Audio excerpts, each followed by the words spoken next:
Again, welcome to the home family gathering where everybody's got a seat at the table in the Father's house.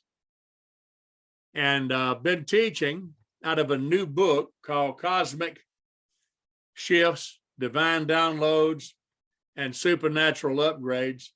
And today's topic is Ekklesia Rising. Ekklesia Rising. Now, there is a difference between the term church and ecclesia. I'm not going to break that down for you today, but the term church was substituted for ecclesia in the scripture when Yahshua said, I will build my ecclesia and the gates of Hades shall not prevail against it.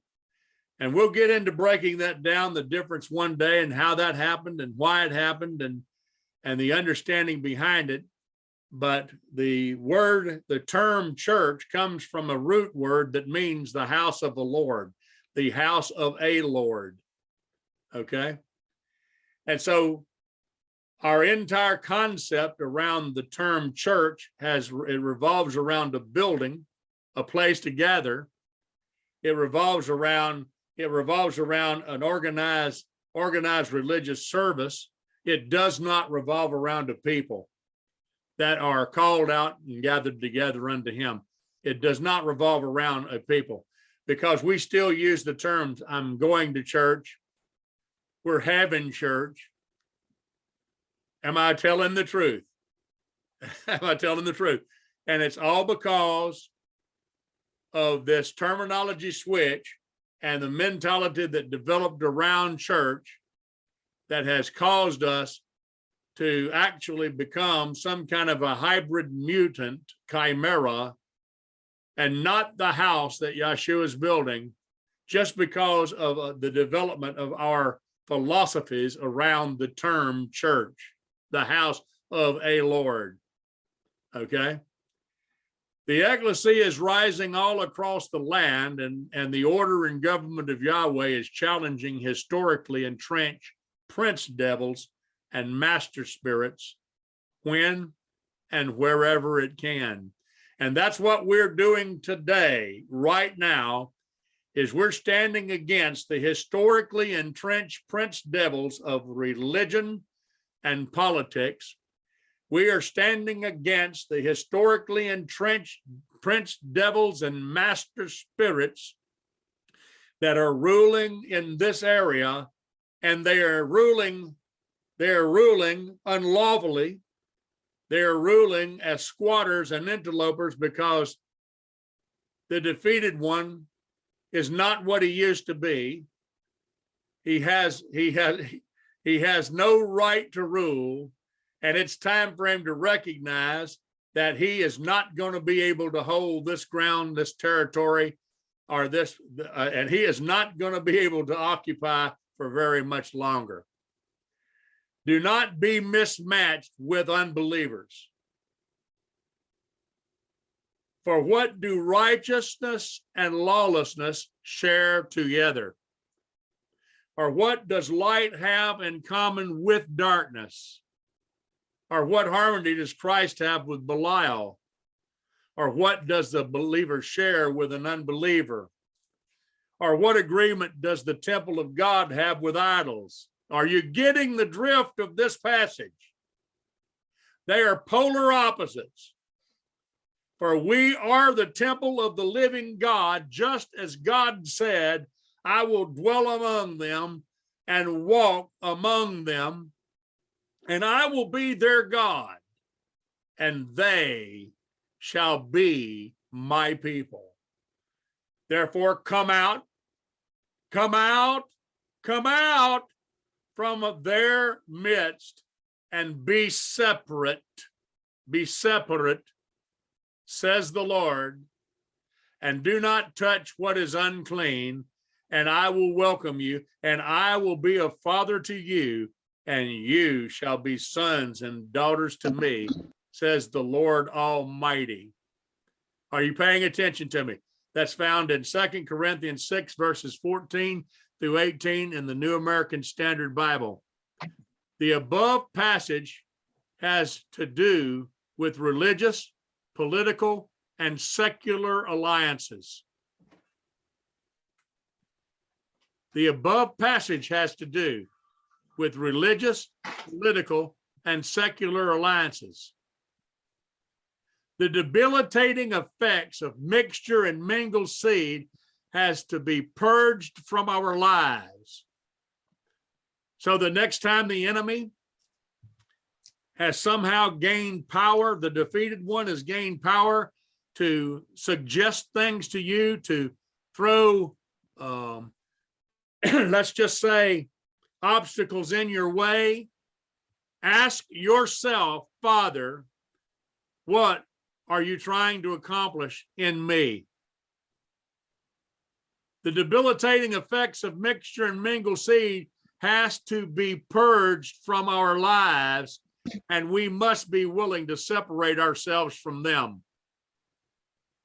Woo! My goodness. How many times and how many ways could I share with you how true this is concerning my own life? Not only do they have to be purged from our lives, we must be willing to separate ourselves from them.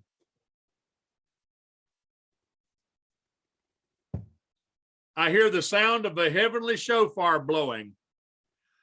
It is not a reveille or a retreat. It is a call to assembly.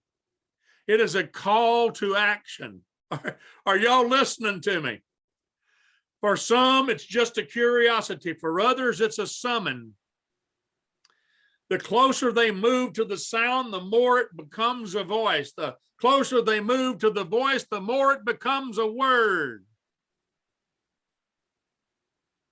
The word, capital W-O-R-D, logos, capital O-L-O-G-O-S, logos, the capital word, the word that governs the universe, not the word of the law of man, but the word of Yahweh, which is truth.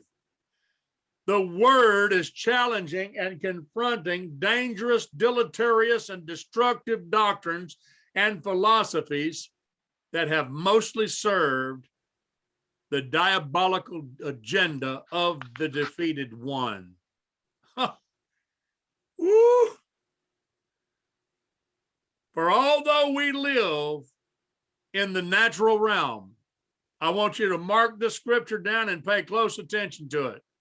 For although we live in the natural realm, we do not wage a military campaign employing human weapons using manipulation to achieve our aims.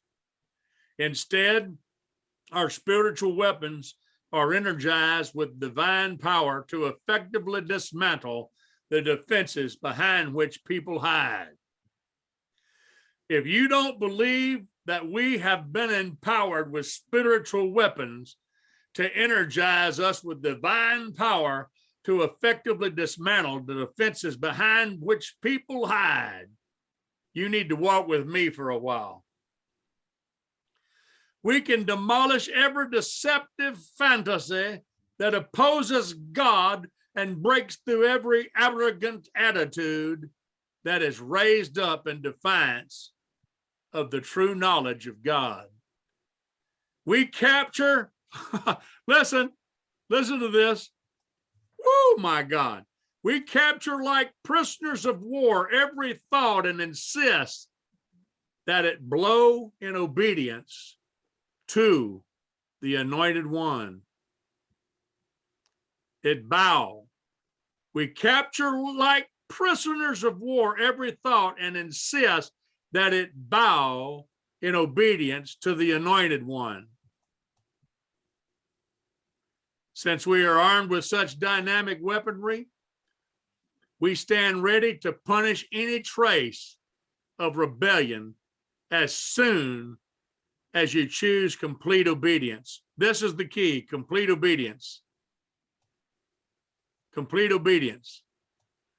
When we can say, Father, you have worked out of us mixture and mingled seed, and you've purged out of our lives, and we've separated ourselves in complete obedience, and we have learned the importance of obedience through the things we've suffered, then I can promise you this: we will stand ready to punish any trace of rebellion as soon as we choose complete obedience.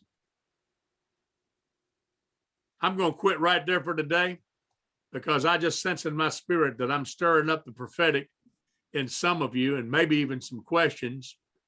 And I certainly do want to hear from you today. So here's your